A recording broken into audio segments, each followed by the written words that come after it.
pose souvent une même question. Quel est mon livre préféré? Alors c'est très simple. Mon livre préféré il tient dans une poche de pantalon. Je vous le montre. Le passeport. Ici, vous avez 10 ans. 10 ans de vie, 10 ans d'écriture, 10 ans de construction dans laquelle vous remémorez des souvenirs et dans laquelle vous donnez du sens à votre vie. Au fil des pages, vous comprenez un peu mieux le monde et vous redéfinissez vos rêves. Alors, chaque moment est important et chaque choix, chaque opportunité que vous avez vont créer votre devenir. Et je ne sais pas si vous avez remarqué, mais dans la société actuelle, chez nous, puisqu'ailleurs c'est un peu différent, mais on fonctionne par cycle. Il y a des cycles de 10 ans à la mode, en télé, au cinéma, d'accord, par exemple avec ceci. Et en fait, ce cycle nous rappelle juste l'essentiel et qu'il faut rester humble avec ce qu'on a été. Alors, vous allez voir, j'ai toujours, quand je voyage, un sac à dos, okay, avec des drapeaux. Et en fait, juste au-dessus, j'ai une chose qui ne me sert strictement à rien puisque je ne l'utilise jamais, qui est une boussole. En fait, cette boussole, la voici, elle est toute petite, elle m'a été offerte, et c'est pas juste pour savoir où on va, mais c'est pour se souvenir et se rappeler à chaque fois d'où l'on vient. Ça, c'est à méditer. Vous voyez la petite photo ici, d'accord? Une décennie, c'est le temps nécessaire pour connaître et avoir une transformation personnelle profonde et significative. Votre vie, quand vous aviez 20 ans, n'est pas la même quand on avait 10 ans. D'accord? Imaginez bien, à 20 ans, si vous traînez dans la rue déguisé en Jedi. Voilà ce que ça donnerait. Okay? Ou en Spider-Man. Pareil pour les 30 ans, pour la quarantaine, la cinquantaine, la soixantaine, 70, 80. Voilà. En plus, on parle d'une chose à chaque fois, quand on parle de la quarantaine, de la cinquantaine, on parle de la crise. On ne dit pas la crise des 53 ans ou des 46 ans. On dit la crise de la trentaine, de la quarantaine ou de la cinquantaine. Donc elle est bien significative et ce cycle-là a bien une importance. Pour réussir cette décennie, pour qu'elle soit meilleure à chaque fois, on doit pouvoir s'adapter et accepter. Et je sais que beaucoup d'entre vous disent parfois, voilà, les temps du passé étaient beaucoup meilleurs. Étaient meilleurs. Beaucoup meilleurs, ça se dit pas. Étaient meilleurs. Étaient bien meilleurs, voilà. Et ceux qui ont la mélancolie du passé, c'est juste pour une chose, c'est qu'ils n'ont pas accepté le présent et ils n'ont pas su s'adapter par rapport à ce présent. Et je tiens à faire un petit parallèle juste avec les réseaux sociaux et l'intelligence artificielle. Au lieu de les fuir et de ne pas les comprendre, parce que vous savez par exemple qu'au Japon et en Chine, il y a un vrai marché de la mort sur lesquels on fait des hologrammes avec lesquels on peut parler avec des personnes décédées, eh ben, il y a un problème éthique. Ce qui est bon, c'est juste de pouvoir l'accepter, de savoir que ça existe, et de s'adapter par rapport au temps dans lequel on est. Okay? Et j'aimerais juste faire un petit parallèle avec la maladie. En fait, depuis 10 ans, j'interviens dans les hôpitaux et dans les EHPAD. Alors, c'est très simple. En fait, j'utilise la magie comme un outil thérapeutique. Le but, c'est vraiment de mettre en valeur le handicap de la personne pour éviter de la mettre en échec et de la revaloriser dans la maladie. Et en EHPAD, c'est exactement la même chose. On va réussir à sortir du syndrome d'isolement des personnes qui ont des maladies psychopathologiques telles que Alzheimer, maladie de Pick ou accord de Lévy. Tout ça grâce à la magie. Mais le problème, c'est que j'ai longtemps constaté, et beaucoup trop constaté, qu'en fait, on voit d'abord la maladie et ensuite l'humain. Et en tant qu'accompagnant, si vous avez cette perception-là du monde, ça va être très difficile pour vous d'être le plus proche de ce qui est la réalité d'une vie, on va dire, belle et pleine. Alors, je vais vous raconter l'histoire de Sophie, vous allez comprendre ce que je vais vous raconter. Sophie est une personne qui était hémiplégique suite à un accident cardiovasculaire. Et donc, ce qu'on fait à l'hôpital tous les jeudis, c'est qu'on a des ateliers donc, de magie. Donc, ça peut être avec des élastiques, ça peut être avec des foulards, ça peut être avec différentes choses. Et ici, c'était un atelier de mentalisme. Donc, je vous explique très simplement l'atelier de mentalisme. On demande à une personne de réfléchir et de penser à un numéro entre 0 et 100. La personne le pense, et nous, on est capable de le retrouver et de le sortir. Okay ? Donc, on montre ça à l'hôpital. Voilà. Et puis Sophie, en fait, avec les années, puisqu'elle est restée pas mal d'années à l'hôpital, se confie. Et elle me dit, voilà, j'ai un problème avec mon mari. En fait, il voit plus la maladie que la femme qu'il a aimée. Et ça posait souci parce qu'au niveau sexuel, il n'y avait plus rien. Il y avait très peu de communication. Et donc, du coup, elle se sentait tout simplement abandonnée. Et ce que j'aimerais vous dire par là, c'est que suite à cet atelier de magie, de mentalisme, elle l'a fait à son mari, et elle a été inventée, et il lui a fait croire que suite à son AVC, son cerveau s'était remodelé, et qu'elle avait la capacité de faire des choses qu'elle ne pouvait pas faire avant. Donc elle lui a fait le tour de magie, son mari a été surpris, et suite à cette surprise, en fait, il y a une conversation, il y a quelque chose qui s'est rallumé entre eux. Et vous voyez, la vraie magie, elle se trouve là, dans la rencontre et dans la connexion que peuvent faire deux personnes grâce à la magie. Donc ici, c'est à l'hôpital, hein, c'est les ateliers qu'on faisait tous les jeudis. Donc imaginez si on avait cette perception-là sur les décennies, parce qu'en fait, ce qui est important, c'est pas quand est-ce que vous commencez la décennie. Il y en a qui peuvent le commencer suite à une nouvelle année, suite à un décès, soit un anniversaire. Le plus important, c'est vraiment en fait de savoir ce que vous en faites pour que la prochaine soit meilleure.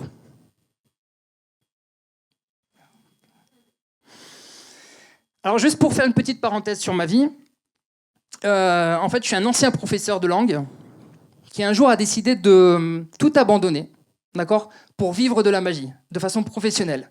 Alors pourquoi j'ai démissionné? Tout simplement parce qu'en fait j'avais des enfants qui étaient dysorthographiques, dyslexiques, dyspraxiques, et en fait le système ne m'a pas permis de continuer l'outil pédagogique que j'utilisais, qui était la magie, et qui fonctionnait bien avec eux. Donc du coup on m'a demandé d'être dans un moule, et ce moule, en fait, moi, m'a retiré toute la liberté que j'avais. Je donnais plus de sens à mon métier. Et pour faire, en fait, quelque chose qu'un autre peut faire à ma place, de façon protocolaire, j'ai donc cédé ma place à un autre professeur. Moi, ce que j'ai gagné, c'est de donner du sens à ma vie, et surtout une chose qui n'a pas de prix, la liberté. C'est la liberté de m'exprimer, de me battre pour mes idées, et aussi la liberté de voyager quand je le souhaite, partout dans le monde, sans forcément donner d'explications et d'être tenu à des vacances scolaires ou alors à un planning. Et j'aimerais juste vous dire une chose par rapport à ces voyages. Il y en a un qui m'a bouleversé. C'était un Nairobi, à Korogosho. Alors pour ceux qui ne connaissent pas, Korogosho, c'est simple. C'est un des plus gros bidonvilles d'Afrique. Il est situé sur une décharge. Et juste pour que vous ayez une idée un petit peu de l'ampleur, il y a 150 000 habitants sur 1,5 km². Il y a des gaz toxiques qui vous brûlent les yeux, d'accord, et qui vous piquent la gorge toute la journée. Le taux de mortalité est tellement élevé que la moitié des enfants qui sont là-bas sont abandonnés. Okay, c'est Korogosho. Ça en fait une des villes les plus dangereuses au monde, puisque tous les enfants, pour se protéger, on leur donne des armes.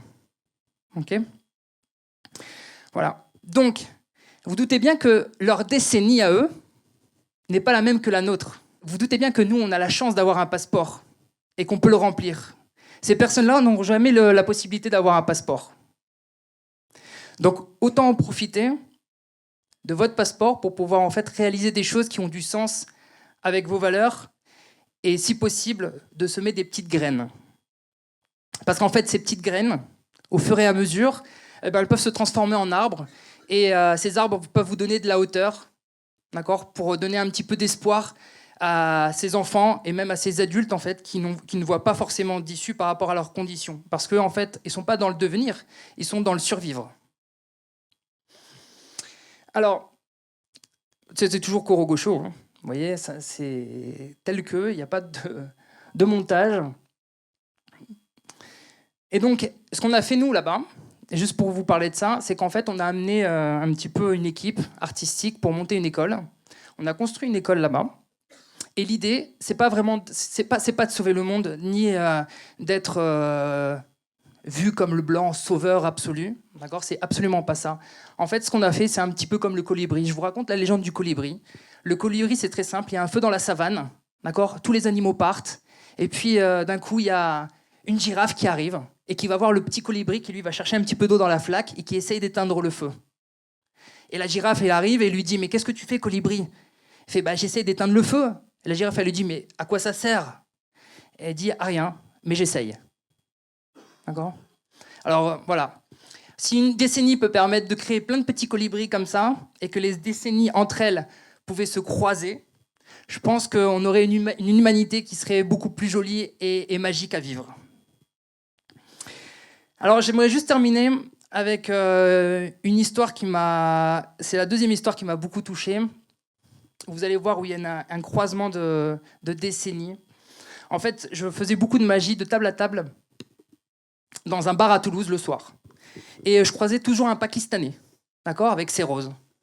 Voilà. Et donc, je voyais le Pakistanais, voilà, une première fois, une deuxième fois. Puis au fur et à mesure du temps, on sympathisait ensemble, d'accord. Puis on souriait, puis on se demandait comment ça allait, puis on discutait un petit peu plus. Et on est devenus, pas amis, mais presque. Et moi, je voyais comment les autres personnes réagissaient par rapport au Pakistanais. Alors, soit on se moquait de lui, soit on l'écoutait pas, soit on le faisait venir pour rien et il repartait. Et un jour, ce Pakistanais, je ne l'ai plus vu. Je ne l'ai plus vu. Et je me suis demandé pourquoi. Et donc, du coup, et c'est dommage parce qu'en fait, ils vendaient des roses. Moi, j'achetais des roses justement pour les faire apparaître. C'était le seul moment romantique de la soirée. Donc, je ne l'ai plus vu, donc plus de nouvelles. Et un jour, je pars à Barcelone. Je me balade. Dans le métro, on me prend tous les papiers. On me vole papier, portefeuille, clé, carte bleue. J'avais plus rien, absolument plus rien. Et dans le passage principal des Gracia, je rencontre ce fameux Pakistanais qui était à Toulouse, dans le bar. Et là, il me reconnaît, il vient vers moi, et il me dit « Mais qu'est-ce que tu fais là ?» Et je dis « Bah écoute, rien, je voyage un petit peu, je visite Barcelone. » Et je lui pose la question « Qu'est-ce que tu fais là ?» Et il me répond « Bah rien, en fait, maintenant je travaille à Carrefour, j'ai fait venir toute ma famille ici à Barcelone, maintenant je suis installé, etc. » Et il me dit « Mais comment tu vas ?» Donc je lui dis ce qui venait de m'arriver, qu'on m'avait volé absolument tout. Et la première chose qu'il a dit sans rien dire, c'était « Bah écoute, viens dormir à la maison. » Et vous voyez, ce que je vous raconte là, c'était il y a 10 ans. 10 ans après, il s'est souvenu de moi. Et la première chose qu'il a dit, sans savoir absolument rien de ma vie, c'était de « viens à la maison ». Ce que je veux dire par là, c'est que quand on croise des visages un peu fades, sans espoir, d'accord, et que ces visages croisent d'autres visages bienveillants, joyeux, avec un sourire, eh ben, au fur et à mesure du temps, on peut réussir à mettre un sourire sur ces visages-là et leur donner espoir aussi sur leurs décennies à venir. Alors, je sais ce que vous allez me dire. Que je vis dans le monde des bisounours, que dans le monde des oui-oui, que je vois la vie en rose, que je suis optimiste. Oui, c'est vrai, je suis optimiste, mais pas que. La seule chose dont je suis sûr, c'est que le monde qui est autour de nous, on se le construit nous-mêmes. Et on décide nous-mêmes de vivre chaque moment avec une intensité particulière. Puisque la vie, au final, c'est juste une accumulation de moments. Et quand on voit un petit peu de gris, okay, j'aimerais vous montrer quelque chose ici. Voilà. Quand on voit un petit peu de gris et qu'on veut lui mettre un petit peu de couleur, en fait, il faut juste y amener un petit peu d'enthousiasme. Alors, la différence de l'enthousiasme par rapport à l'optimisme, c'est très simple. C'est l'énergie qu'il n'y a pas dans l'optimisme. L'enthousiasme, il y a une énergie, une très belle énergie, qui fait que la vie, parfois, elle peut être juste un petit peu plus magique.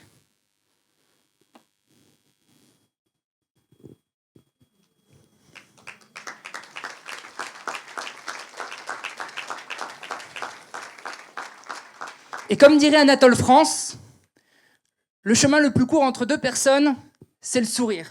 Et moi, j'aimerais ajouter, il est gratuit, il est universel, il fait du bien, ici, maintenant, demain et dans 10 ans. Merci beaucoup.